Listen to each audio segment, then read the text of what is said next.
హల్లెలూయా. మన ప్రభువును రక్షకుడైన యేసుక్రీస్తు పరిశుద్ధ నామములో సన్నిధిలో చేరిన దేవుని ప్రియులందరికీ నా హృదయపూర్వకమైన వందనాలు, దేవునికి స్తోత్రాలు. యెషయా గ్రంథం 43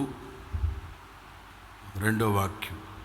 ఐజయా 43:2 మొదటి భాగం మాత్రమే చూద్దాం. నీవు జలములలో పడి దాటునప్పుడు గుడ్, నేను నీకు తోడయుందును. చాలండి, ఒక్క మాటే.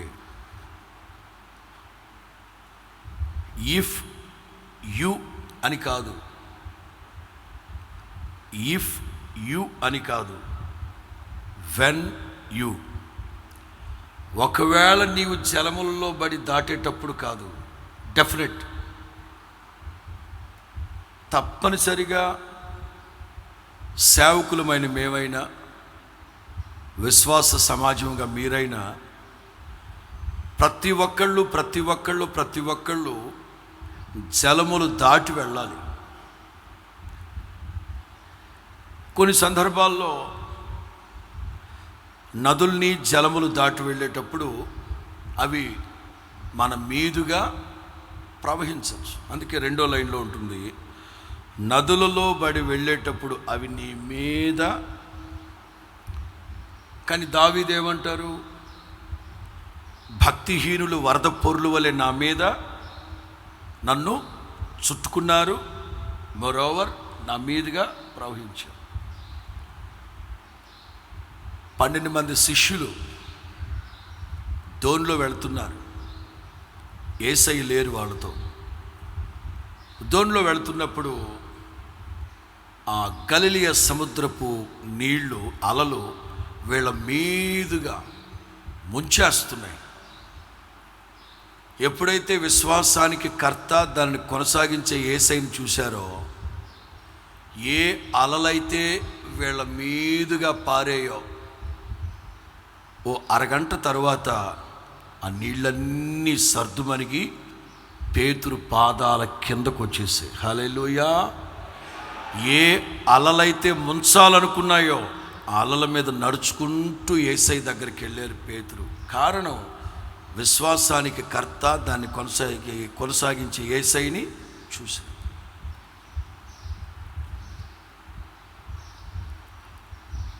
భూగోళం అంతా 3:1 నీళ్లతో నింపబడి ఉన్నది. 3 భాగాలు నీళ్లు, ఒక్క భాగమే భూభాగం. మనిషి డాక్టర్లు ఉంటే డాక్టర్లు తెలుసు, మన శరీరంలో కూడా 3 వంతులు నీళ్లు ఉంటాయి. ఒక్క వంతే ఈ మాంసము, ఎముకలు, చెత్త చెదారం, ఆ కాయలు ఈ కాయలు ఉంటాయి. నీళ్ళు అనేది మనిషి జీవితంలో నిత్య అవసరం, అత్యవసరం. మనకున్న సమస్త సుఖ సంతోషాలు మనం వద్దనుకున్నా, ఈవెన్ ఒంటి మీద నూలు పోగు లేకపోయినా బతకచ్చు, కానీ గొక్క నీళ్లు లేకపోతే చచ్చి ఊరుకుంటాం. మనకు సమృద్ధిగా నీళ్లు ఉన్నాయి కనుక విచ్చలవిడిగా ఖర్చు పెట్టేస్తున్నాం నీళ్లు. నీళ్లు లేని గ్రామాలు, నీళ్లు లేని దేశాలు, మట్టి నీళ్ళు, బురద నీళ్ళు, పురుగులతో కూడిన సూక్ష్మజీవులతో నింపబడిన నీళ్లు తాగుతున్నారు గతి లేక. దాని అర్థం ఏంటంటే, నీళ్లు లేకుండా మనిషి మనుగడ సాగడం అతి అతి అతి కష్టం. మీకు ఒక సూచనగా తెలియపరుస్తున్నాను.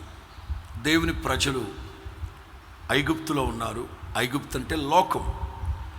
ఎప్పుడైతే లోకము పాపము వద్దనుకొని బానిసత్వపు కట్లని దేవుడు తెంచి చాచిన బాహు చేత, అధిక బలము చేత దేవుడు వాళ్ళని విడిపిస్తే, ఐగుప్తు అనే కాడి పలుపులను తెంచి దేవుడు వాళ్ళని విడిపిస్తే టువర్డ్స్ కానాన్, ఐగుప్తు నుండి ఇశ్రాయేలు దేశం కనాను దేశానికి, పాలు తేనెలు ప్రవహించే మంచి దేశానికి వాళ్ళు ప్రయాణం అయినప్పుడు వాళ్ళు పాడుకుంటూ వచ్చిన పాట ఆనందయాత్ర, ఇది ఆత్మీయ యాత్ర. మంచిది, దేవునికి మహిమ కలుగును గాక. ఐగుప్తు దాటిన వెంటనే ఒకటి, ఎర్ర సముద్రపు జలములలో బడి వాళ్ళు దాటారు. 2 అంటే అధ్యాయాల వయసుగా చెప్పిన 14లో నిర్గమ 14లో ఎర్ర సముద్రం దాటారు. 16లో మారా, 17లో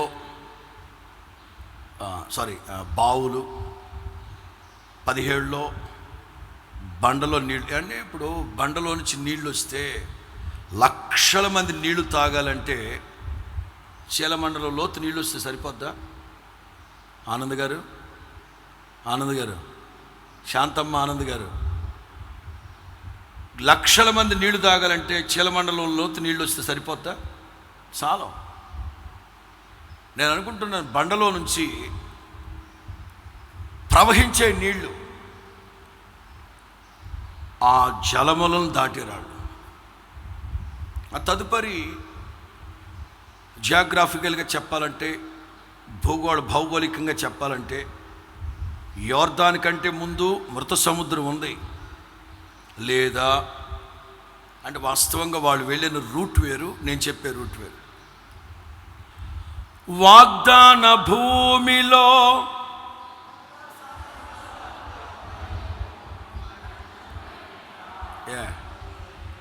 అంటే మృత సముద్రం ఎక్కడుంది? హలో, మృత సముద్రం ఎక్కడుంది? వాగ్దాన భూమిలో. వాగ్దాన భూమిలోకి యోర్దాను దాటి వెళ్ళాక అక్కడ మృత సముద్రం ఉంది. ఇన్ని రకాల జలములలో బడి వీళ్ళు వెళ్ళారు. మీరు గమనించండి, నీళ్ళన్నీ ఒకే రకంగా ఉండవు. ఎర్ర సముద్రంలో నీళ్లు ఉప్పగా ఉన్నాయి, మారా నీళ్లు చేదుగా ఉన్నాయి, బండలో నీళ్లు తీయగా ఉన్నాయి, మృత సముద్రపు నీళ్లు అగ్ని గంధకాల లవణమయమై ఉన్నాయి. అలాగే యోర్దాను నీళ్లు జస్ట్ పంట కాలువ, పంటకి పొలాలకు వాడే నీళ్లు. అన్ని నీళ్లు ఒకే రకం కాదు సుమా. అన్ని నీళ్ళని అన్నింటికి వినియోగించం.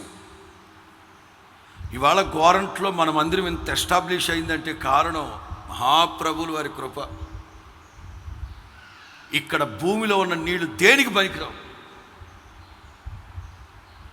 కుళాయిలు తుప్పు పట్టిపోతాయి. మనం కనుక 15 రోజుల పాటు ఈ నీళ్ళతో కనుక స్నానం చేసామంటే నువ్వు కూడా తుప్పడిపోతావు అంతే. అందుకే ఎవ్వడు ఇల్లు కట్టలే ఇక్కడ. దేవునికి మహిమ కలుగును గాక. ఈ ప్రాంతాన్ని చవటపర్రగా మార్చి దేవుడు మనకిచ్చి, సరే అంతా అయిపోయిన తర్వాత రండి అన్నాడు. అందరూ కట్టుకుంటున్నారు, చుట్టూ కట్టుకుంటున్నారు. ఇక్కడ గొప్ప దేవుడు మన దేవుడు, ఎంత కార్యాలు చేస్తాడు. స్తోత్రం చెప్పండి గట్టిగా. ఇప్పుడు ఒక్కొక్క నీళ్ళు ఒక్కొక్క రకం. నేను ఇప్పుడు మీకు 3-4 రకాలు చెప్తాను అన్నాను కదా. మొదట నేను చెప్పే నీళ్లు ఇక్కడ అందరికీ వర్తించకపోవచ్చు. లైవ్ ద్వారా ప్రత్యక్ష ప్రసారం చూస్తూ ఉన్న వాళ్ళకి చాలా ప్రయోజనం ఈ నీళ్లు. ఇక్కడ ఉన్న వాళ్ళకి పెద్దగా కొంతమందికి ప్రయోజనపడతాయి. మొదటగా నేను చెప్పే నీళ్లు. రెండో నీళ్ళు ఉన్నాయే అందరికి అవసరం. మూడో నీళ్ళు ఉన్నాయే అందరికి అవసరం. 4 ఉన్నాయే అందరికి అవసరం. మొదటి మాట, ఎన్నటికీ దప్పిగొనకుండా దాహము తీర్చే నీళ్ళు. మొదటి మాట, ఎన్నటికీ దప్పిగొనకుండా దాహము తీర్చే నీళ్ళు. In English quenching water. యోహాను సువార్త 4, 13, 14, 15. యోహాను సువార్త 4వ అధ్యాయం 13, 14, 15 చదవండి. యేసు, ఈ నీళ్లు త్రాగు ప్రతివాడును మరలా దప్పికొనును. నేనిచ్చు నీళ్లు త్రాగువాడు ఎప్పుడునూ దప్పికొనడు. నేనిచ్చే నీళ్లు తాగేవాడు ఎన్నటికీ దప్పికొనడు. నేను వానికిచ్చు నీళ్లు నిత్య జీవమునకై వానిలో ఊరేడి నీటి బుగ్గగా ఉండును. ఎప్పటికీ ఊరుతూ ఊరుతూ ఊరుతూ ఉండే నీటి బుగ్గగా ఉండునని ఆమెతో చెప్పాను. ఆ స్త్రీ ఆయనను చూచి, అయ్యా, నేను దప్పికొనకుండునట్లు, ఇక మీదట నేను ఎప్పటికీ దప్పికొనకుండునట్లు చేదుకొనుటకు పదే పదే పదే పదే అస్తమాట్లు పద్దాక నేను ఈ బావి దగ్గరకు రాలేక చచ్చిపోతున్నాను. ఇక నేను ఎన్నటికీ దప్పికొనకుండునట్లు, చేదుకోవడానికి ఇంత దూరం రాకుండా ఉండేట్లు ఆ నీళ్లు నాకు దయచేయండి బాబా. దేవునికి స్తోత్రం చెప్పండి గట్టిగా. మరలా చెప్తున్నాను, నీళ్ళు నిత్య అవసరము, అత్యవసరము.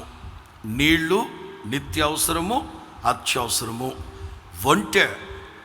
ఒంటె కొన్ని నెలల పాటు నీళ్లు తాగకుండా ఉండగలదు, కానీ ఎప్పుడు ఆల్రెడీ నీళ్ళని కడుపులో స్టోర్ చేసుకున్నాక, నీళ్ళని కడుపులో దాచిపెట్టుకున్న తర్వాత, పశువులైనా పక్షులైనా, అడవి మృగాలైనా, ఆకాశ పక్షులైనా, సముద్ర జలచరాలైనా, మనుషులైనా, స్త్రీలైనా, పురుషులైనా, పెద్దోళ్ళైనా, చిన్నోళ్ళైనా, ప్రతి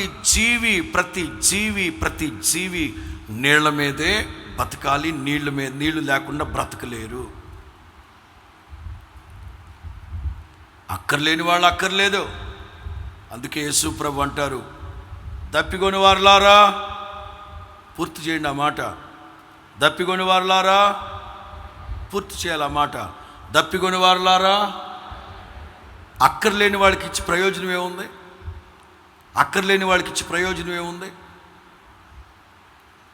నాకు వద్దు అని తిరస్కరించే వాళ్ళకి ఇచ్చి ప్రయోజనం ఏముంది? ముత్యాల్లాంటి మాటలు కుక్కల ముందు వేసినట్టు అవుద్ది. కానీ 2 భాగాలు చూపెడతాను, లోపలికి వెళదాం.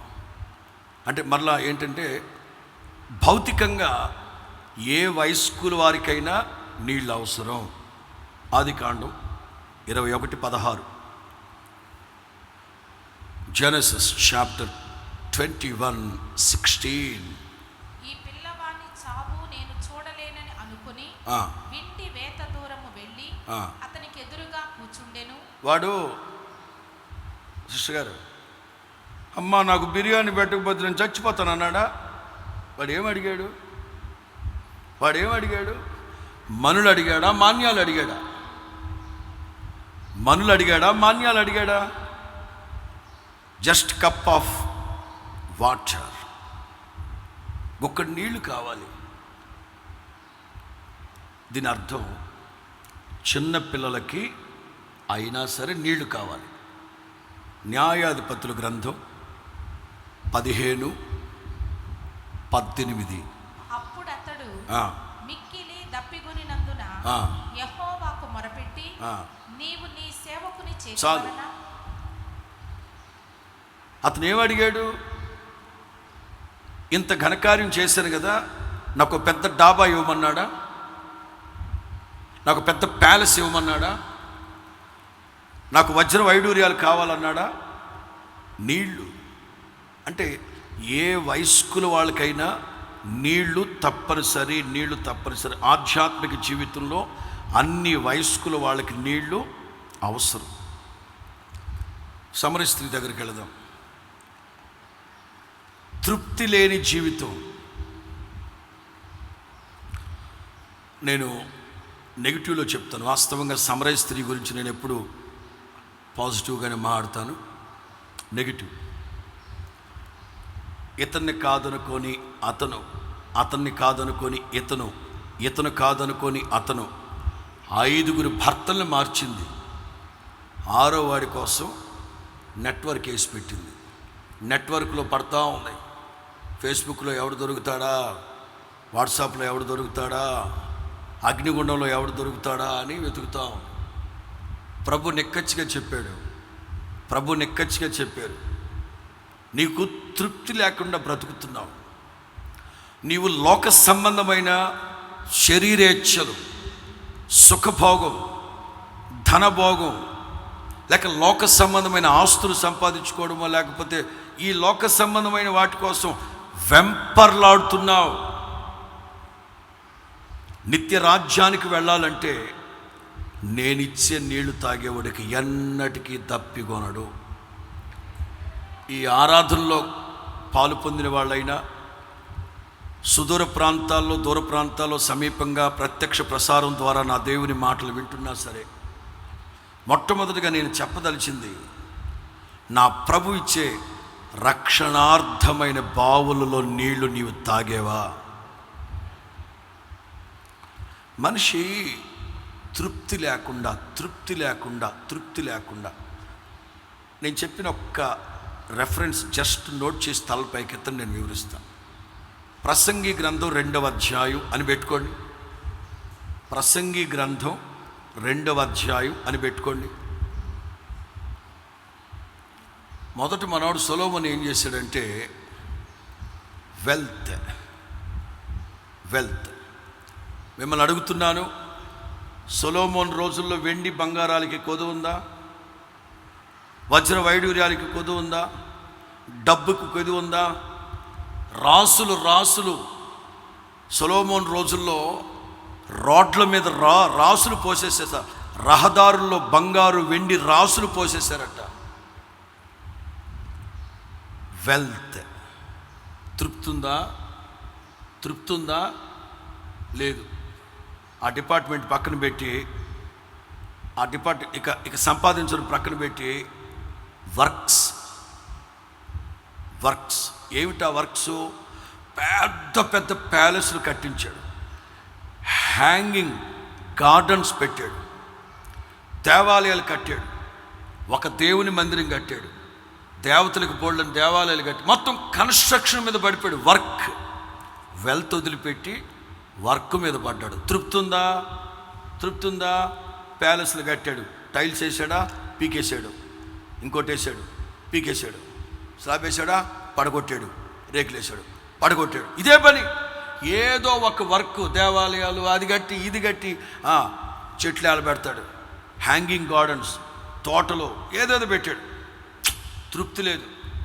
పక్కన పెట్టి జ్ఞాన సంపాదన మీద పడ్డాడు. విజ్డమ్. వెల్త్ వదిలిపెట్టాడు, వర్క్స్ వదిలిపెట్టాడు, విజ్డమ్, జ్ఞానం. ఒకరిని చూస్తాడు, స్కాన్ చేసేస్తాడు, మొత్తం రాసేస్తాడు. ముసలోని చూస్తాడు, ఆ సూపే డిఫరెంట్ సూప్ అడి సొలొమోను చూస్తాడు, రాసేస్తాడు. ఇటు చూస్తాడు. గయ్యాలు దాంతో కాపురం ఉండడం కంటే చెప్పండి, ఆ మ్యాటర్ రాసేస్తాడు.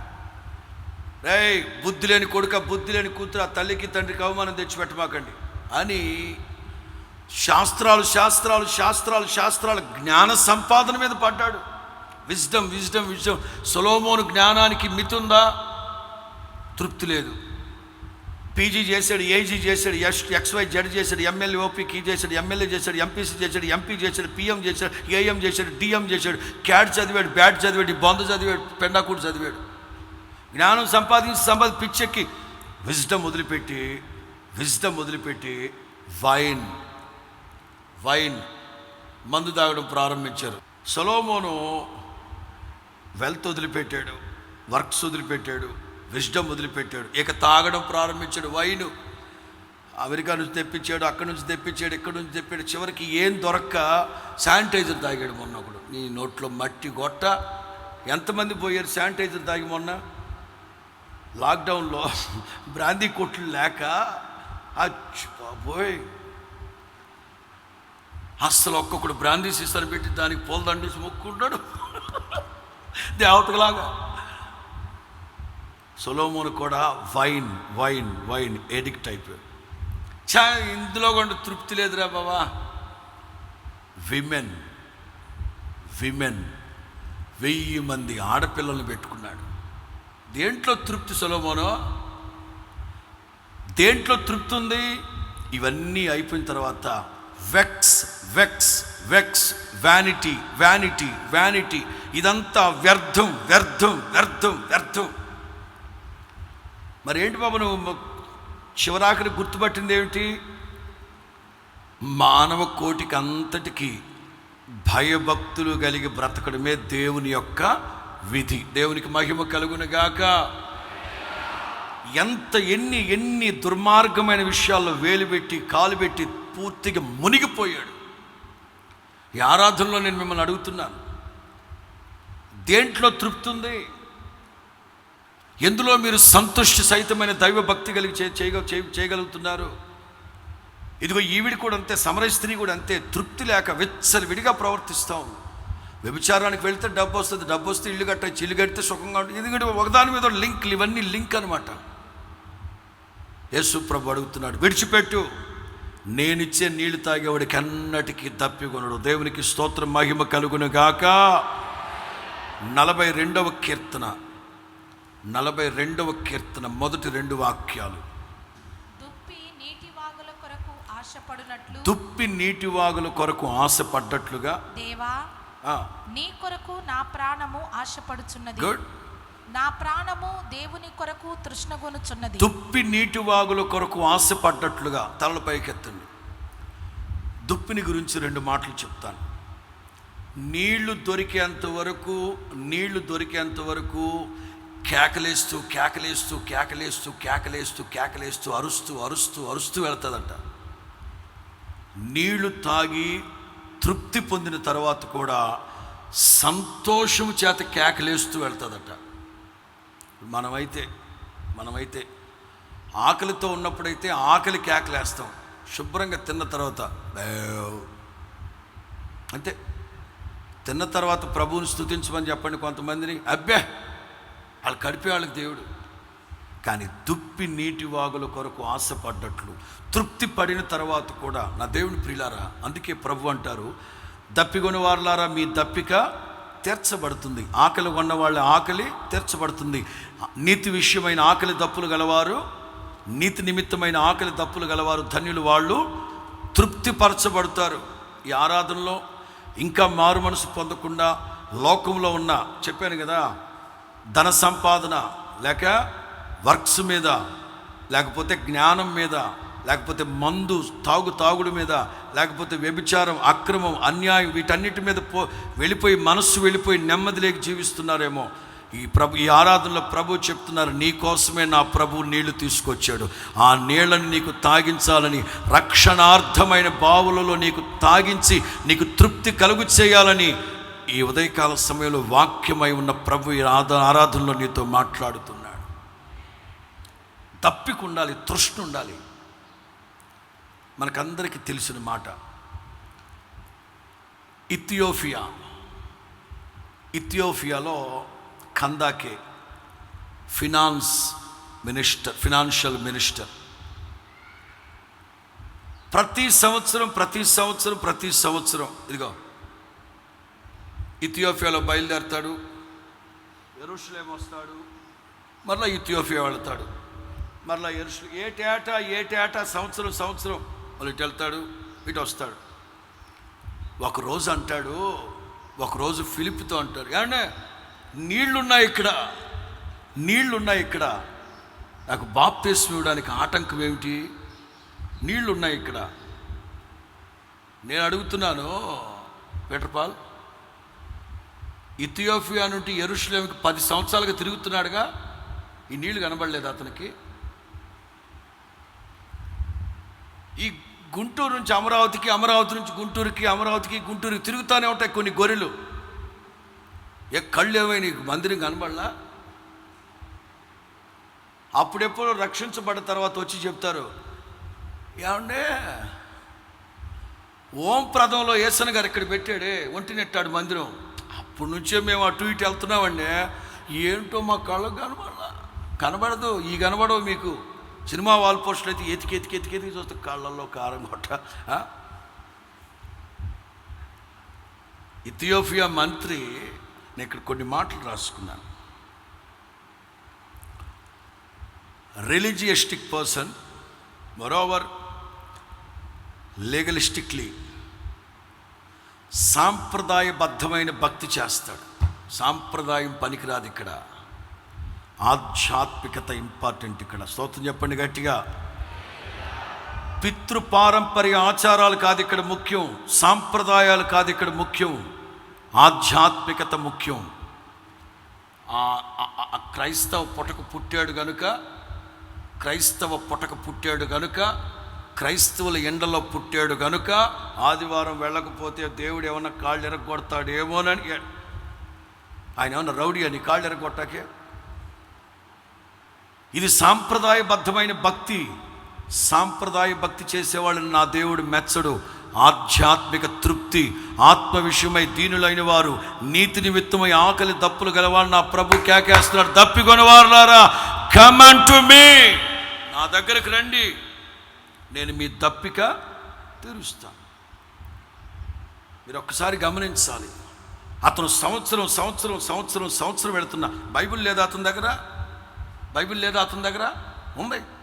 యెరూషలేము దేవుని మందిరంలోకి వెళ్ళట్లేదా? మందిరంలోకి కూడా వెళ్తున్నాడు. కొంతమంది మందిరానికి వస్తారు, బైబిల్ చేతిలో ఉంటాయి, పాటల పుస్తకాలు చేతిలో ఉంటాయి, పాటలు పాడమంటే మాకంటే బాగా మెలికలు తిప్పి పాడతారు. అన్నీ బాగానే ఉంటాయి.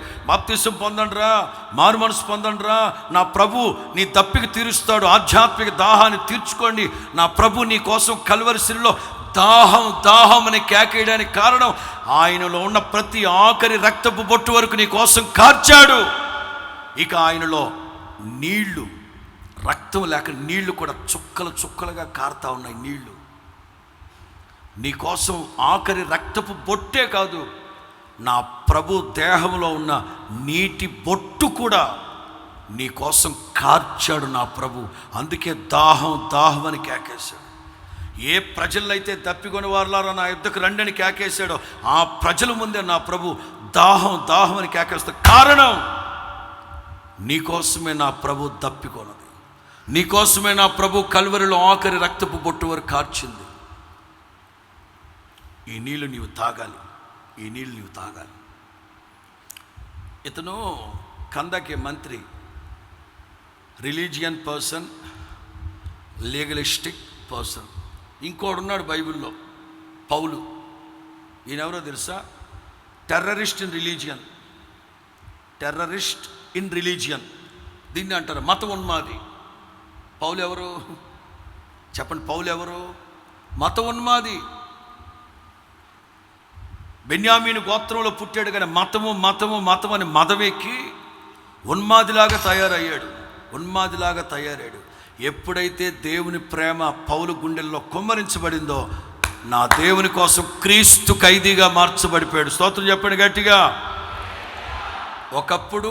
ఒకప్పుడు మత ఉన్మాది, ఇప్పుడు క్రీస్తు కోసం ప్రేమోన్మాదిలాగా మారిపోయాడు. పాస్టర్ గారు మీరు ఉన్మాదుల సంగతి చెప్తారు బాబా, టెర్రరిస్టులు కదా బాబా.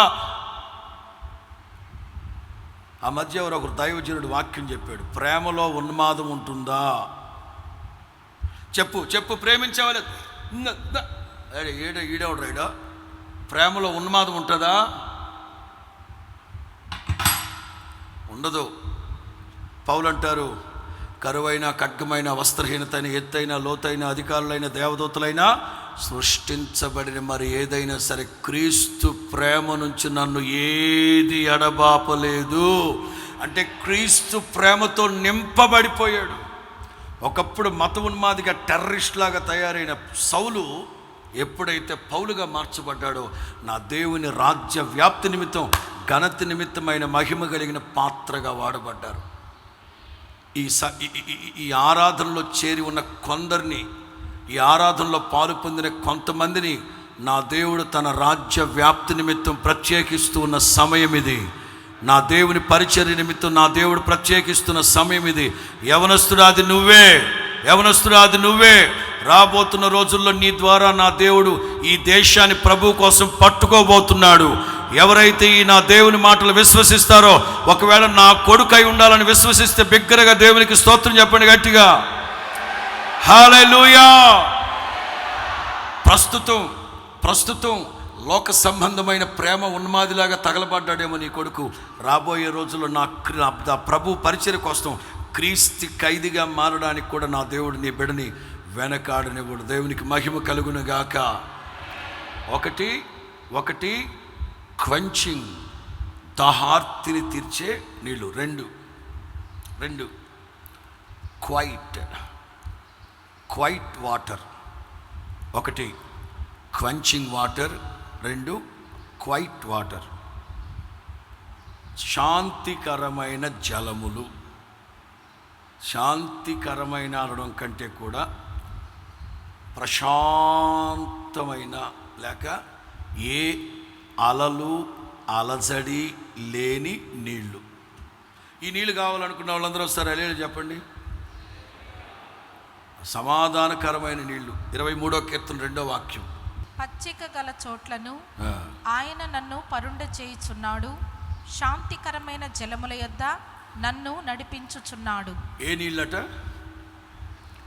In English still water. No more flood, అలలు అలజడి వరద, no more tsunami. Still water, quiet water. దీన్నే నేనేమని రాశానంటే, నీకు సమాధానాన్ని అనుగ్రహించే నీళ్ళు. ఇప్పుడు చెప్పండి, అయ్యా నాకు నా కుటుంబంలో అది లేకే ఇబ్బంది పడుతున్నాను, ఆ నీళ్ళు కొంచెం నాకు ఇవ్వు బాబా అని ఎవరు వస్తారు, అలేలు చెప్పండి. అయితే ఇక్కడ నీళ్ళు ఎవరు తాగమాకండి, ఈ నీళ్ళు తాగేశానండి.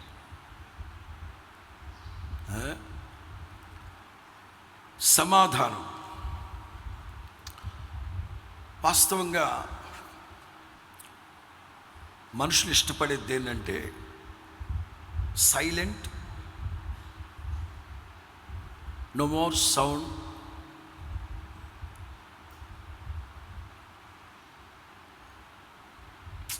ఒక వారం రోజులు ఎక్కడికైనా ప్రశాంతంగా వెళితే బాగుండు అనిపిస్తుంది అంటాం. ఎక్కడికైనా ఊటీ వెళితే బాగుంటుంది, హిమాలయాలకు వెళితే బాగుంటుందేమో, కొంచెం ప్రశాంతంగా. ఆ డిస్టర్బెన్స్గా ఉంది. ప్రియులారా, మనిషి జీవితం అలజళ్ళు, కలవరము, నెమ్మది లేకపోవడం, ఏదో భయము, భీతి, వీటన్నిటి మధ్యలో మనుషులు కోరుకునేది ఏంటంటే సమాధానకరమైన ప్రశాంతమైన వాతావరణం. దానికోసం వేలకు వేలు లక్షలు ఖర్చు పెట్టి ప్రశాంతంగా ఉన్న ప్రాంతానికి వెళ్ళిపోతుంటారు. అంతెందుకు, ఈ ఫ్యాన్లు, ఏసీలు ఇవి అమ్మేవాళ్ళు కూడా, మా ఏసీ కొనండి, మా ఏసీ అస్సలు శబ్దమే రాదు, సైలెంట్గా. ఎట్లుంటుందంట? సైలెంట్గా, అస్సలు నాయిసే ఉండదు, సైలెంట్. ఏసీలు సైలెంట్గా ఉంటున్నాయి, ఫ్యాన్లు సైలెంట్గా ఉంటున్నాయి, సెల్ ఫోన్లో సైలెంట్ మోడ్ ఉంది. మరి మన నోటికి ఉన్నది ఏంటండి బాబా? మనిషి జీవితం ఎలా ఉంటుందో ఆ పరిస్థితుల్లో ఎక్కడికి వెళ్ళిపోవాలనుకుంటామో చదువుదాం. 55. నా గుండె నాలో వేదన పడుచున్నది, అయ్యో మరణ భయము నాలో పుట్టుచున్నది, దిగులును వణుకును నాకు కలుగుచున్నవి. ఓకే, మహాభయము నన్ను ముంచి వేసెను. ఆహా, గువ్వవలే నాకు రెక్కలున్న ఎడల నేను ఎగిరిపోయి నెమ్మదిగా ఉందునే. నెమ్మదిగా ఉందునే. At that time they need peaceful place. అలాంటి ఒడిదుడుకుల మధ్యలో దిగులు, భయము, బెదురు, నెమ్మది లేని పరిస్థితి. అంటాడు, గువ్వకున్నట్టుగా 2 రెక్కలుంటే ఎంత బాగుంటుంది, నేను ఎగిరి నెమ్మది, ఐ నీడ్ పీస్, నాకు ఇప్పుడు సమాధానం, ప్రశాంతమైన జీవితం కావాలి, నెమ్మది కోసం నేను ఎంత దూరమైనా వెళ్తా. ఓకే, చదవండి. త్వరపడి దూరముగా పారిపోయి పెనుగాలిని సుడిగాలిని తప్పించుకొని అరణ్యములో నివసించి ఉందినే అనుకుంటుని. అక్కడ పీస్ఫుల్గా ఉంటుందా అరణ్యంలో? మేబీ. అందుకేగా పాడుకున్నాం, అరణ్యవాసమే. ఆడవాళ్ళు సౌండ్ పెంచరా? మీకోసమే చెప్పింది అక్కడ సామెతల గ్రంథంలో. గయ్యాలు దాంతో, జగడగొడ్డి దాంతో డాబా మీద ప్యాలెస్లో 5 స్టార్ హోటల్లో ఉండడం కంటే అరణ్యవాసమే.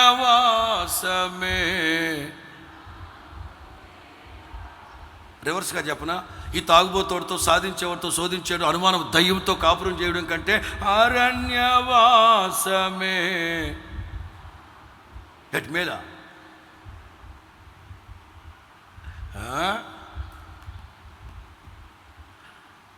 దావీదు సిచ్యువేషన్ ఎంత చక్కగా చెప్పాడండి. దిగులు, భయము, కలవరము, ప్రాణ భయం, చచ్చిపోతానేమో, వీటన్నింటి మధ్యలో 2 రెక్కలుంటే ఎక్కడికైనా వెళ్ళిపోయి నెమ్మదిగా ప్రశాంతంగా, ఎంత దూరమైనా భారమైనా అండ్ అది అరణ్యమైన ఈ మధ్యాహ్నం కోరుకోండి. కుటుంబాల్లో సమాధానం లేక, ఉద్యోగాలు వ్యాపారాలు చేసే చోట సమాధానం లేక ఎంతకాలం ఇవాళ ప్రభువుతో ఒక తీర్మానం చేయండి. ప్రభు ఒక అద్భుతమైన కార్యాన్ని చేస్తారు. ఎవరైతే అసమాధానాన్ని సృష్టిస్తూ అసమాధానానికి ఆద్యులుగా ఉన్నారో యేసు నామములో వాళ్ళందరినీ జుట్టుబట్టి తీసుకొచ్చి మీ దగ్గర కూర్చోబెట్టి సమాధాన పరుస్తాడు నా ప్రభు. 2 వాక్యాలు చదువుతాం. సామెతలు 21:9. గయ్యాళితో పెద్ద ఇంట ఉండుట కంటే మిద్దె మీద ఒక మూలను నివసించుట మేలు. అంటే టెర్రస్ మీద పెంట్ హౌస్ ఒకటి 5 కోట్లు పెట్టి ఇల్లు కట్టుకొని పైన చిన్న వాటర్ ట్యాంక్ కింద ఉన్నాడు అంటాడు. ఏం బతుకురా నీదే. 19వ వాక్యం. ప్రాణము విసిగించు జగడగుండి దానితో కాపురము ఈ సొలొమోను ఏం మనిషి అండి బాబు, ఇతను పద్దాక ఆడవాళ్ళ మీద పడతాడు. అసలు ఇది మిమ్మల్ని ఒక ప్రశ్న, ఒక్కసారి మా ఆయన ప్రాణాలు విసిగిపోయేటట్టు నేను ప్రవర్తించాను పాస్టర్ గారు, వాళ్ళు చేయొద్దండి. చూడు మీరు ఎంత పుస్సీ క్యాట్లో అసలు కదా, ఏమి తెలియనట్టు ఉంటారు. ఇక్కడ ఏసైని వేస్తూ ఉంటారు, సెటైర్లు వేస్తూనే ఉంటారు ఇంట్లో. సరే, నేను జెండర్ మారుస్తున్నాను. ప్రాణం విసిగించు జగడగొండోడితో, తాగుబోతోడితో, తిరుగుబోతోడితో అనుక్షణం సాధించి శోధించి అనుమానపు మాటలతో, తెప్పిపోటు మాటలతో ప్రాణం విసిగిస్తున్నాడే, వాడితో కాపురం చేయడం కంటే చదవండి. అరణ్య భూమిలో నివసించుట మేలు. మిద్దె మీద ఒక మూల, లేకపోతే అరణ్యానికి వెళ్ళిపోయి. ఎందుకంటే నెమ్మది లేకుండా, సమాధానం లేకుండా ఏం సంసారం అంటే. విడిపోమని కాదు నేను చెప్పేది. విడిపోవడం, చచ్చిపోవడం ఇది పర్మనెంట్ సొల్యూషన్ కాదు సుమా. దానికి మనం ఏం చేయాలి? మన వంతు మనం సమాధానం కోసం 1 అడుగు ముందుకెళ్ళి, 2 అడుగులు ముందుకెళ్ళి, కింద మెట్లు దిగాలి. ఆ తదుపరి నా దేవుడు వాళ్ళందరినీ జుట్టుబట్టి తీసుకొచ్చి కూర్చోబెడతాడు. దేవునికి స్తోత్రం చెప్పండి గట్టిగా. మనం 23వ కీర్తన 2కి వెళ్తే, 23వ కీర్తన 2, శాంతికరమైన జలముల యొద్దకి ఆయన నన్ను నడిపించుచు ఉన్నాడు. వినండి, ఇదో శాంతికరమైన జలముల యొద్దకు ఆయన నడిపించుచు ఉన్నాడు. మంచిది, అక్కడ పీస్ఫుల్గా ఉందా కాదే తర్వాత చూడండి. నా ప్రాణమునకు ఆయన సేద తీర్చుచున్నాడు. తన నామమును బట్టి నీతి మార్గములలో నన్ను నడిపించుచున్నాడు. అంతవరకు పాజిటివ్గానే ఉంది. తర్వాత గాఢాంధకారపు లోయలు, అదిగో గాఢాంధకారపు లోయలు ఉన్నాయి, అపాయం ఉంది. ఆ తర్వాత నా శత్రువులు ఎదుట నీవు నాకు భోజనము సిద్ధపరచు. ఇన్నున్నాయి. గాఢాంధకారం ఉంది, అపాయం ఉంది, కీడు ఉంది, భయం ఉంది, బెదురు ఉంది, శత్రువులు ఉన్నారు, ఇవన్నీ ఉన్నాయి. బట్ 1 థింగ్, నీవు జలములలో బడి దాటి వెళ్ళినప్పుడు నేను నీకు తోడై ఉన్నాను. మనకున్న ఒకే ఒక ధైర్యం ఏంటి? ఇవన్నీ ఉన్నా, ఇన్ని 100కి 100 పాళ్ళు ప్రతికూలమైన పరిస్థితులు ఉన్నా, ఆఖరి స్టేట్మెంట్ ఏమిటి? నా బ్రతుకు దినములన్నిట చిరకాలం నేను దేవుని మందిరంలో నివసిస్తాను. చప్పలు కొడుతూ దేవునికి స్తోత్రం చెప్పండి. చప్పలు కొడుతూ దేవునికి స్తోత్రం చెప్పండి బిగ్గరగా. నా దైనందిన జీవితంలో కలిమి లేమి కష్ట సుఖ దుఃఖాలన్నీ షరా మామూలే.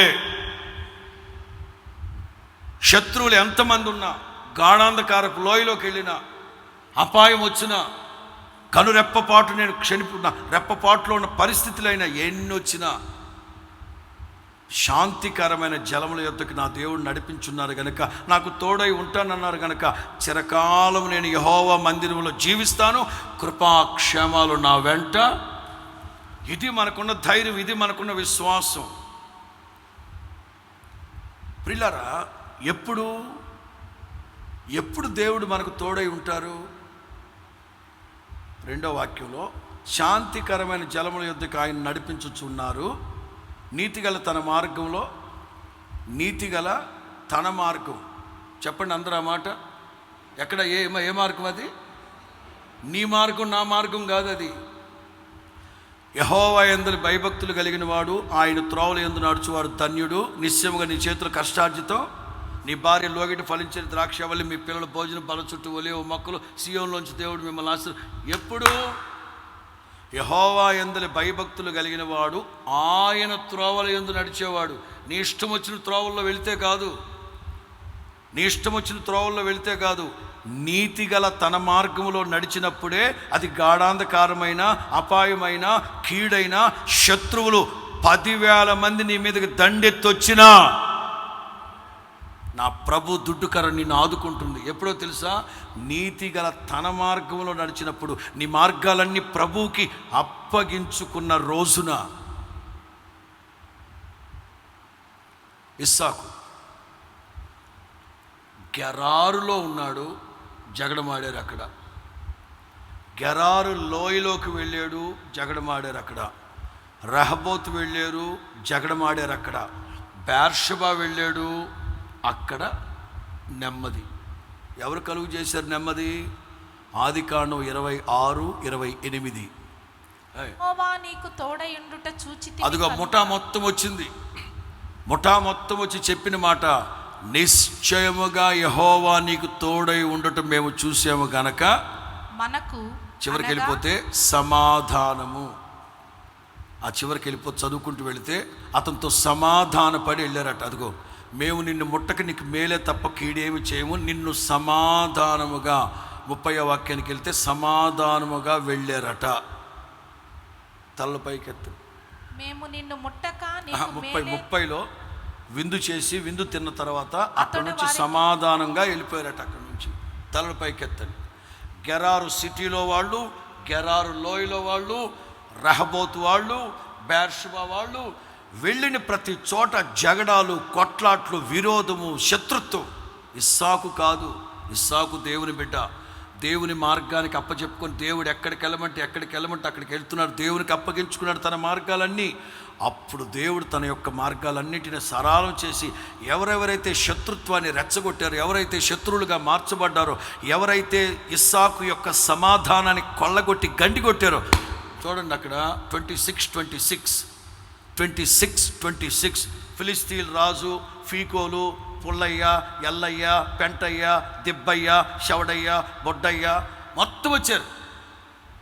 ఏట్రా మీరందరూ వచ్చారు, మీరందరూ పగబట్టి కదా నన్ను మీ ఊర్లో జగడమాటి తరిమేశారంటే, బుద్ధి గడితిని తరిమేశారు బాబా, సమాధానం పొందుతావురా, ఈ నీళ్లు తాగాలి.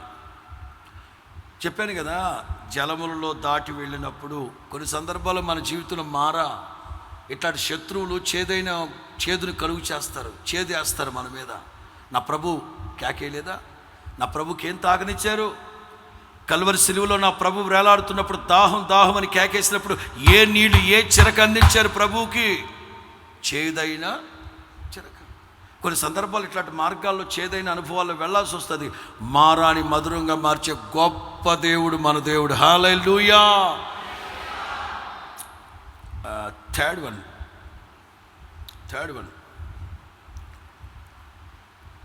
Qualifying water. నిన్ను సమర్థునిగా నిరూపించే నీళ్లు, లేక నీలో ఉన్న అర్హతని నిరూపించే నీళ్లు. నా మాటలు అర్థమైన వాళ్ళు వస్తారు, అలేలు చెప్పండి. అందుకేగా ఇంగ్లీష్ తగ్గించేసింది నేను. నిన్ను సమర్థునిగా నిరూపించి, లేకపోతే నీలో ఉన్న సమర్థత, లేకపోతే నిన్ను అర్హునిగా మార్చే, లేకపోతే నీలో ఉన్న సామర్థ్యాన్ని, లేకపోతే నిన్ను అర్హతగా మార్చే నీళ్ళు. Qualifying 1, quenching 2, quiet 3, qualifying. Judges 7:5, న్యాయాధిపతుల గ్రంథం 7:5. అతడు నీళ్ల యొద్దకు ఆ జనమును దిగజేసినప్పుడు యెహోవా కుక్క గతుకున్నట్లు తన నాలుకతో నీళ్లను గతికిన ప్రతివానిని, త్రాగుటకు మోకాళ్ళుని కృంగిన ప్రతివానిని వేరువేరుగా ఉంచుమని గిద్యోనుతో సెలవిచ్చెను. చేతితో నోటికందించుకొని గతికిన వారి లెక్క 300 మంది. మిగిలిన జనులందరూ నీళ్లు త్రాగుటకు మోకాళ్ళుని కృంగిరి. తలపైకెత్తు. డ్రామాటిక్గా చెప్తాను. మిద్యానీయులు 135,000 మంది. చెప్పండి ఎంతమంది? మిద్యానీయులు ఎంతమంది? బాబాకు చెప్పండి బాబా, ఎంతమంది? అమ్మలో ఎంతమంది? మిద్యానీయులు ఎంతమంది? 135,000 మంది. దేవుడు అన్నారు, వెళ్ళు మిద్యానీయుల మీద పడమన్నాడు. వెంటనే గిద్యోను అనౌన్స్ చేశాడు, ఏయ్ బాబులో, మిద్యానీయులతో యుద్ధానికి వెళ్ళబోతున్నాం. హాయిలాండ్కి వెళ్తున్నాం అని చెప్పలేదు. వినండి, ఎదవలు ఉంటారు కొంతమంది. మిద్యానీయులతో యుద్ధానికి వెళ్ళబోతున్నాం. యుద్ధం చేయాలనుకున్న వాళ్ళు get ready, come on follow me. యుద్ధ వీరులం మేము, యుద్ధ వీరులం. మిద్యానీయులను ఎదిరించే వచ్చారు. ఎంతమంది? 32,000 మంది. దేవునికి మహిమ కలుగును గాక. అంటే మిద్యానీయులు ఎంతమంది? 135,000. వీళ్ళు ఎంతమంది? సరే, గిద్యోను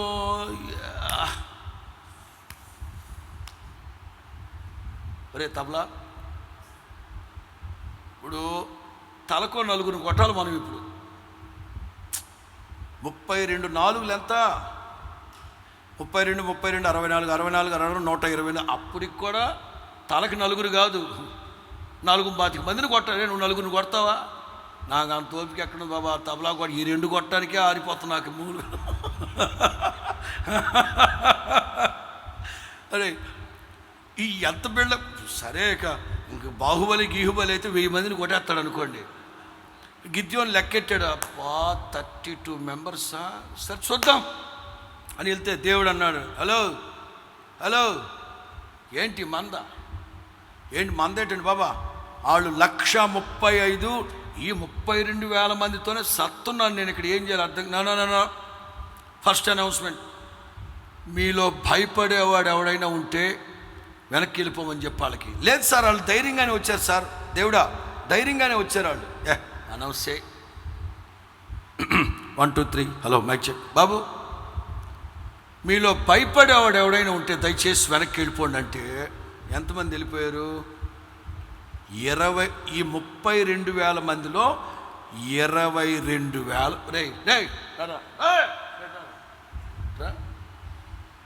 ఎక్కడికి వెళ్తున్నా? ఎక్కడికి వెళ్తున్నా? నేను యుద్ధానికి వెళ్తానని చెప్పానా, లేకపోతే హాయిలాండ్కి వెళ్తామని చెప్తే వచ్చావు నువ్వు? అంటే యుద్ధానికని అన్నారన్నా, నాకు ఎందుకు భయమవుతున్నాను. అర్థం? ఇప్పుడు యుద్ధానికి వెళదామంటేనే వచ్చాడు వీడు. మధ్యలో అనౌన్స్మెంట్, భయపడేవాళ్ళు వెళ్ళిపోండిరా బాబు అంటే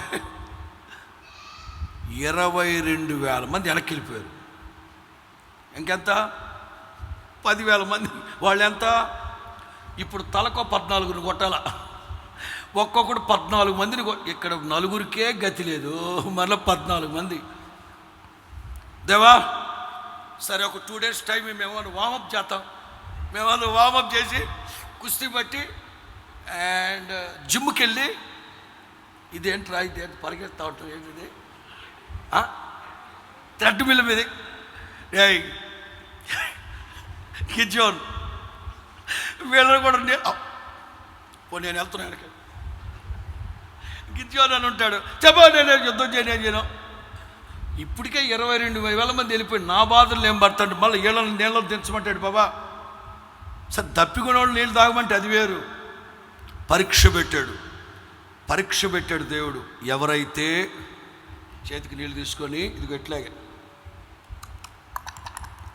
తాగుతారో వాళ్ళ పక్కన పెట్టు. ఎవడైతే కుంగి మోకరించి అలా తీసుకొని తాగుతారో పక్కన పెట్టు. ఓకే అందరూ నీళ్ళలోకి దిగండ్రా, నీళ్ళు తాగండ్రా అన్నాడు. మీకు డ్రామాటిక్గా చెప్తే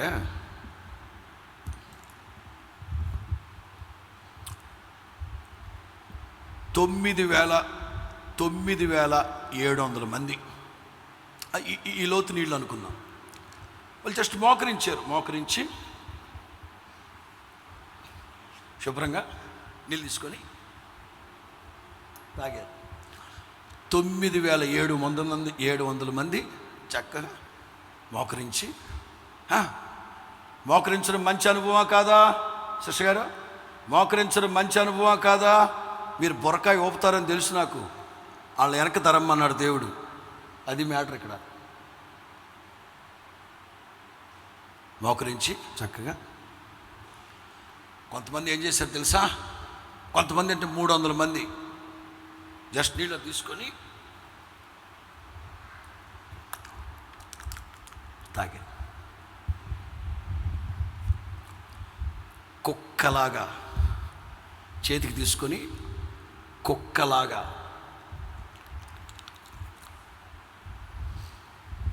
300 మంది పక్కన పెట్టు, 9,700 మంది వెనక్కి తరిమేసి. అయ్యా ఇండీసెంట్గా ప్రవర్తించింది వీళ్ళు 300 మంది, అనాగరికంగా ప్రవర్తించింది వీళ్ళు 300 మంది. వీళ్ళు ఎంత డిగ్నిటీగా చక్కగా మోకరించి జస్ట్ అట్లా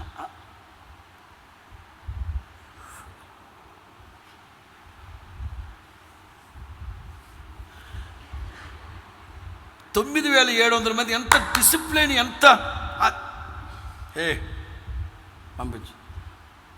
300 మంది కుక్కలాగా గతికారండి. వాళ్ళే కావాలి. వై? అనాగరికంగా ప్రవర్తించిన వాళ్ళనేమో వాళ్ళే తీసుకోరా, అజ్ఞానంగా ప్రవర్తించిన వాళ్ళనేమో వాళ్ళతోనే నీకు జయాన్ని ఇస్తాను. ఈ డిగ్నిటీగా ఉన్నారని నువ్వు అనుకుంటున్నావే. 9,700 మంది పంపించు. ఏంటంటే ఈ 300 మందిని పెట్టుకొని నేను ఇప్పుడు యుద్ధానికి వెళ్ళాలా. అక్కడ ఎంతమంది? 1,00,000. ఇప్పుడు తలకో ఎంతమందిని కొట్టాలి? ఒక్కొక్కడు 300 మందిని కట్టాలి. వాడేమో అప్పుడెప్పుడు లెక్క తక్కువ కాబట్టి పంపించమన్నాడంటగా. 100 మంది అయినా పర్వాలేదు అన్నాడంటే. ఇక్కడ 300, తలకో 300 ఇంకా 3,9 300 కదా బాబా, 325 మందిని 350 మందిని కొట్టాలి ఒక్కొక్కడు. ఏంటిది? ఇదేమన్నా గ్రాఫికా?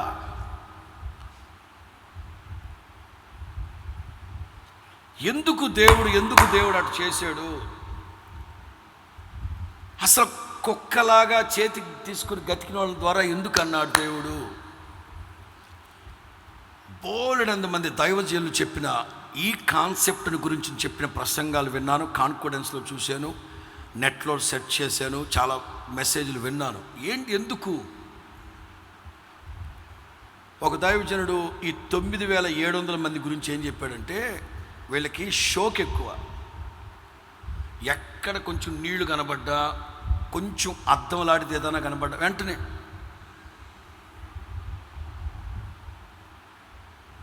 ఆడవాళ్ళు ఉన్నారా? అమ్మా మీరు తక్కువ వాళ్ళు కాదమ్మా, అందరు కాదులే, ఒకరో ఇద్దరు. ఈ ఆడవాళ్ళు ఏం చేస్తారు? చీరకి అద్దాలు కుట్టుకుంటారు, ఇంత పెద్ద అద్దాలు. ఎందుకు దీనికి అద్దాలు? ఇంట్లో ఒకటి ఉంది చాలదా? అస్తమాట్లు బయట కొంగు తీసుకోవడం, షోకి ఎక్కువ. అమ్మ అంత పెద్ద అద్దమా? సరే ఇది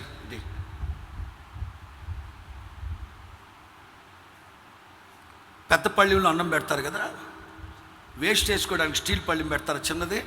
తింటూ తింటూ తింటూ ఆ స్టీల్ పళ్ళెంలో ఈ సోకు తగలబడా. ఈ మోకరించిన వాళ్ళు ఎవరో తెలుసా? They are not dignified. They didn't have vigilance. They didn't have sober mind. వీళ్ళు ఎక్కడికి వెళ్తారు? యుద్ధానికి కదా. పీటర్ పాల్ యుద్ధానికి కదా వెళ్తున్నారు.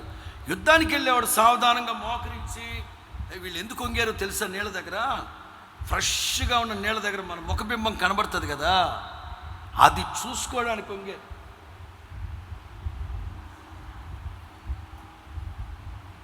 ఒరే, శత్రువు ఉన్నాడు రా ఎదురుగా, శత్రువు ఉన్నాడు ఎదురుగా. ఈ వంగినోళ్ళలో మోకాళ్ళు వంగినోళ్ళలో కిందకి నీళ్ళలోకి వంగి డిగ్నిటీగా తాగారే, వాళ్ళు బుద్ధి లేనోళ్ళు, నిబ్బరమైన బుద్ధి లేనోళ్ళు. శత్రువు మన ఎదుటున్నాడన్న విచక్షణ జ్ఞానం, కామన్ సెన్స్, డీసెంట్నెస్ లేనోళ్ళు. 300 మంది ఎట్లాంటి వాళ్ళు తెలుసా? 300 మంది ఎట్లాంటి వాళ్ళు తెలుసా? మోషే గిజ్జోని నీళ్ళలో దిగమన్నాడు, దిగాము, జస్ట్ నీళ్ళు తీసుకొని కుక్కలా గతకడం అంటే గతుకుతూ కూడా ఎదురుగా శత్రువు వస్తున్నాడేమోనని చూస్తున్నాడు. ఇది మర్మం. హల్లెలూయా. కావాలంటే కుక్క గతికేటప్పుడు మీరు చూడండి, కళ్ళు కిందకు ఉండవు. మధ్యాహ్నం వేయండి, ముక్కేగా 2 బొయ్యిలు దానికి వేయండి కుక్కకి. సావధానంగా తలకేందో తింటూ తింటూ మిమ్మల్ని చూస్తూ ఉంటుంది, మీరు చూస్తున్నారు లేదని. చూడండి కావాలంటే, విజిలెన్స్, విభ్రమైన బుద్ధి. అందుకు దేవుడు కుక్కలాగా, కుక్క కాదు ఇక్కడ సమస్య, కళ్ళు పైకెత్తే ఉండాలి, శత్రువును చూస్తూ ఉండాలి. ఇది మర్మం. సరే, లోకంలో అయితే కుక్కలకి చాలా విలువిస్తారు. ఒక ఆమె ఇటలీలో మేరీ సంథింగ్ ఏదో ఒక పేరు, 25 కోట్లు కుక్క పేరు మీద రాసింది వీలునామా. 25 కోట్లు. అమెరికాలో అయితే కుర్రాళ్ళు, ఆడపిల్లలు, మగపిల్లలు తప్పనిసరిగా కుక్కను పెట్టుకొని దానికి ఒక పాస్పోర్టు, దానికి ఒక చిన్న చెడ్డీ, కుక్కకి చిన్న చెడ్డీ, దానికి ఒక డైపరు, దానికి ఒక పాస్పోర్టు. ఫ్లైట్లో టికెట్లు ఖాళీ లేవు అంటాడు, కుక్కలు కూర్చోబెట్టుకెళ్తున్నారు వాళ్ళు అమెరికాలో. కుక్కకి అంత భాగ్యం, ఏం చేద్దాం. సమాజంలో కుక్కకి చాలా వాల్యూ ఉంది. Police department, CBI, CBCI, CID, IB, FBI, whatever it may be, ఎంత సైబర్ నేరాలు జరిగిన మనుషులు పసిగట్టలేరేమో కానీ కుక్కలు సొసైటీలో కుక్కలకు అంత వాల్యూ ఉంది. ఇన్ బైబిల్లో కుక్కలకు వాల్యూ ఉందా? 1 2 3 4 5 6 7 8 వాక్యాలు చూపెడతాను మీకు, చదివాక ముగించేస్తాను. వెంటనే చదవాలి. 8 వాక్యాలు చూపెడుతున్నాను. కుక్కలు ఎంత దౌర్భాగ్యమైనవి అంటే బైబిల్లో అంత దౌర్భాగ్యమైనవి. కానీ దేవుడు అంటారు, ఎవరైతే కుక్కల్లాగా చేతుల్లోకి తీసుకొని గతుకుతారో, కేవలం ఒకే ఒక విషయం, గతకడం ముఖ్యం కాదు, గతికేటప్పుడు కళ్ళు పైకెత్తి శత్రువు వస్తున్నాడేమో చూస్తుంటుంది కుక్క. అది నచ్చింది దేవుడికి. బట్ కుక్క ఎంత దౌర్భాగ్యమైందో చదవండి. నిర్గమ 22:31 మీరు నాకు ప్రతిష్ఠింపబడిన వారు గనక పొలములో చీల్చబడిన మాంసాన్ని తినకూడదు. పొలములో చీల్చబడిన మాంసాన్ని తినకుండా కుక్కలకేసేయండి చాలు. 22వ కీర్తన 16. కుక్కలు నన్ను చుట్టుకొని ఉన్నవి, దుర్మార్గులు గుంపు కూడి నన్ను అంటే దుర్మార్గులు దుష్టులు కుక్కలతో పోల్చబడ్డారు. సమూయేలు మొదటి గ్రంథం 17 43. సమూయేలు 17:43. ఫిలిష్తీయుడు కర్ర తీసుకుని నీవు నా మీదికి వచ్చుచున్నావే. గొలియాత్ అంటాడు, ఒరే నువ్వు కర్ర తీసుకొని నా దగ్గరకు వచ్చేవేంట్రా, నేను కుక్కనా? చాలు. సమూయేలు 2వ గ్రంథం 16:9. సెరూయా కుమారుడైన అభిషై, ఈ చచ్చిన కుక్క నా ఏలిన వాడవును. దావీదుతో ఉన్న ఒకడు షిమీని గురించి మాట్లాడుతున్నాడు. వాడేమన్నాడు దావీదుని? షిమి ఏమన్నాడు దావీదుని? చీపో కుక్క అన్నాడు. దావీదుతో ఉన్నవాడేమంటున్నాడు? సచ్చిన కుక్కలాంటి వాడు మిమ్మల్ని అంటవా? అగైన్ మత్తయి సువార్త 7:6. పరిశుద్ధమైనది కుక్కలకు పెట్టకుడి. 15వ అధ్యాయం 26. అందుకైన పిల్లల రొట్టె తీసుకుని కుక్క పిల్లలకు వేయుట యుక్తము కాదని. చాలు. సామెతల గ్రంథం 26:11. సామెతల గ్రంథం 26:11. తన మూఢతను మూర్ఖత్వాన్ని మరలా కనపరిచేవాడు కక్కిన దానిని తిరిగి తినే కుక్కతో సమానుడు. ఫిలిప్పి పత్రిక 3:2. కుక్కల విషయమై జాగ్రత్తగా ఉండుడి, దుష్టులైన పనివారి విషయం. చాలు. పేతురు కూడా అంటారు, కుక్క కక్కిన దాన్ని వాంతిని మరలా. నేను ఇక్కడ రాసుకుంది ఏంటంటే, బైబిల్లో ఇదిగో ఈ 66 పుస్తకాల్లో ఎక్కడ కుక్కని గురించి మనకు లోకంలో చెప్పిన సామెత కుక్క చాలా ఎక్కడా లేదే. పరిశుద్ధ గ్రంథంలో 66 పుస్తకాల కుక్కని గురించి ఎక్కడ మంచి మాటే లేదే. మరి దేవుడు అంటారు, కుక్కల్లాగా ఎవరైతే చేతికి తీసుకొని గతికారో వాళ్ళ ద్వారా నీకు జయాన్ని ఇస్తాను. బలవంతుల్ని, సామర్థ్యుల్ని, జ్ఞానము కలిగిన వాళ్ళని కాదు. ఒక్క మాటలో చెప్పాలంటే అర్హత లేని, ఎన్నిక లేని, తృణీకరింపబడిన వాళ్ళ ద్వారా నా చిత్తాన్ని నెరవేరుస్తాను. చెప్పండి గట్టిగా, హల్లెలూయా. వారిలో ఒంటరి అయిన వాడు ఎన్నిక లేని వాడిని బలమైన జనముగా, ఎన్నికైన వాడిని తీసేయడానికి, బలవంతులు సిగ్గుపరచడానికి, తృణీకరించబడిన వాళ్ళని ఎన్నిక చేయడానికి పెంట దెబ్బల మీద నుంచి లేవనెత్తు దేవుడు మన దేవుడు. దేవునికి స్తోత్రం చెప్పండి. గిద్యోన్, ఒకవేళ నువ్వు 32,000 మందితో వెళ్ళుంటే ఈ 32,000 మంది ఏమంటారు తెలుసా? మా ద్వారానే జయం వచ్చిందంటారు. 10,000 మందితో వెళ్ళుంటే మా ద్వారా జయం వచ్చిందంటారు. 9,700 మంది ద్వారా వెళితే వాళ్ళ ద్వారా జయం వచ్చిందంటారు. వీళ్ళెవరో కుక్కల్లాటోళ్ళు. అంటే హీనమైన, ఎన్నిక లేని, అభాగ్యుడు, అర్హత లేని, తృణీకరించబడిన, లోకములో ధూళి పెంట కుప్పల మీద ఉన్నారో చూడు వీళ్ళు. వీళ్ళ ద్వారా నా చిత్తాన్ని నెరవేరుస్తాను మీకు. ఎంత గొప్ప దేవుడండి, ఎంత గొప్ప దేవుడండి. కొన్ని సందర్భాల్లో మనం అనుకుంటాం, నా శక్తి చేత, నా బలం చేత నేను ఏదో చేస్తానే. మీ శక్తి చేత, బలము చేత కాదు, కానీ దేవుని ఆత్మ ద్వారా ఈ కార్యాలు జరుగుతాయి. కొన్ని సందర్భాల్లో లోకంలో గనులు ఉండొచ్చు, గొప్పవాళ్ళు ఉండొచ్చు, ఐశ్వర్యవంతులు ఉండొచ్చు, భాగ్యవంతులు ఉండొచ్చు. వాళ్ళకెవ్వరికి లేని భాగ్యాన్ని మనకిచ్చి మన ద్వారా దేవుని చిత్తం నెరవేర్చుకుంటూ ఉన్నాడు ఆయన. దేవునికి మహిమ కలుగునుగాక. అప్పుడప్పుడు ఒక సేవకునిగా నేను కూడా ఆలోచిస్తూ ఉంటాను, మనం ఏమైనా చదువుకున్న వాళ్ళమే, మనమేమైనా జ్ఞానం కలిగిన వాళ్ళమే, మనం ఏమైనా అన్ని రంగాల్లో ఆరితేని వాళ్ళమే అని ఆలోచిస్తున్నప్పుడు కాదే. మరి ఏమిటంటే ఆకాశమందుండి అభాగ్యుడనైన నేను కనికరింపబడి తిని.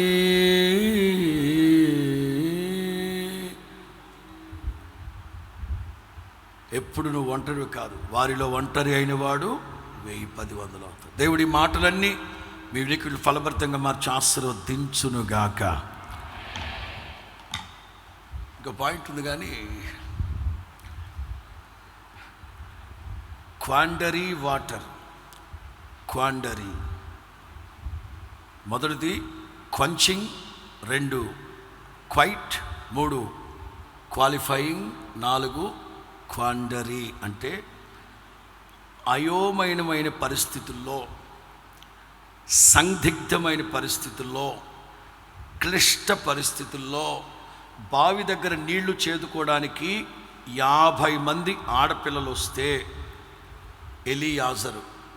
ఎలియాజరు బావి దగ్గర నీళ్లు చేదుకోవడానికి 50 మంది ఆడపిల్లలు వస్తే వాళ్ళలో ఎవరని సందిగ్ధం, క్లిష్ట పరిస్థితి.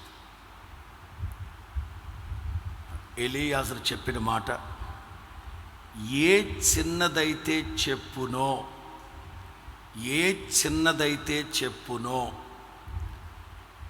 మీలో విశ్వాసాన్ని పెంపొందింపజేయడానికి ఒక మాట చెప్తా. మీరు ఏదైతే కావాలనుకున్నారో, ఏదైతే చేయాలనుకున్నారో, ఎలాగైతే ఉండాలనుకుంటారో రాయండి. అదే చెప్పండి ప్రభువుకి. ఈరోజు ఒక విధంగా ప్రార్థన చేసి, ఈరోజు ప్రారంభ దినాల్లో, సేవకు వచ్చిన ప్రారంభ దినాల్లో జాన్ వెస్లీ పుస్తకం చదవడం, జాన్ వెస్లీలాగా నన్ను మార్చు ప్రభువా. మరుసటి రోజు విలియం కేరీ చదవడం, జాన్ వెస్లీ వద్దులే, విలియం కేరీలాగా నన్ను మార్చు. మరుసటి రోజు జాన్ బనియన్ చదవడం, జాన్ బనియన్ లాగా నన్ను. బిల్లీ గ్రాహం గారు చదవడం, వాళ్ళు వద్దులే, అప్డేటెడ్ బిల్లీ గ్రాహం గారు లాగా. ఏంటైతే స్పష్టంగా రాసుకోవాలి, ఆ ప్రకారంగా ప్రార్థించాలి. డెఫినెట్గా సందిగ్ధమైన, క్లిష్టమైన, అయోమయమైన పరిస్థితుల్లో నా ప్రభు సరైన మార్గంలో మిమ్మల్ని నడిపించి మిమ్మల్ని సంతృప్తి పరచునుగాక. మోకరించని ప్రార్థన చేసుకుందాం. అత్యున్నత సింహాసనమందు ఆసీనుడై ఉన్న తండ్రి, ఈ ఉదయకాలము మొదటి ఆరాధనలో మీరు మాకు అనుగ్రహించిన పరలోకపు సందేశాన్ని బట్టి స్తోత్రం చెల్లిస్తున్నాం. దూరాన సమీపాన ఎందరైతే మీ మాటలు విన్నారో ప్రతి ఒక్కరి జీవితాల్లో కార్యసిద్ధిని మీరు కలుగు చేసి నిత్య రాజ్యంలో జీవజలపు బొగ్గుల యొద్దకు మమ్మల్ని నడిపించి జీవజలపు బొగ్గులలో మాకు త్రాగనిచ్చి తృప్తి కలుగు చేసే గొప్ప దేవుడు. ప్రతి ఒక్కరిని వ్యక్తిగతంగాను, కుటుంబాలుగాను మీరు ఆశీర్వదించమని, రెండవ ఆరాధనలో కూడా మీరు మాతో మాట్లాడి మమ్మల్ని ధైర్యపరిచి, బలపరిచి, హెచ్చరించి, సరిదిద్ది, సంతోషపరిచి మీ గొప్ప నామానికి మహిమ తెచ్చుకుంటూ మీ సన్నిధిలో ఉన్న సంపూర్ణమైన సంతోషాన్ని, సమృద్ధి అనే మేలులతో నింపమని, తిరిగి బయలుదేరి మీ బిడ్డలు వెళుతుండగా మార్గం అంతట్లో సన్నిధి తోడుగా ఉంచి క్షేమంగా గృహాలు చేర్చమని యేసు నామములో ప్రార్థిస్తున్నాము తండ్రి. మన ప్రభువైన యేసుక్రీస్తు కృప, తండ్రి అయిన దేవుని ప్రేమ, పరిశుద్ధాత్మని అన్యోన్య సహవాసము, సమాధానం, సంతోషం సన్నిధిలో చేరిన ప్రతి బిడ్డకి, సకల పరిశుద్ధులకి సదాకాలము తోడై ఉండి నడిపించునుగాక. ఆమేన్. హల్లెలూయా. God bless you. God be with you always.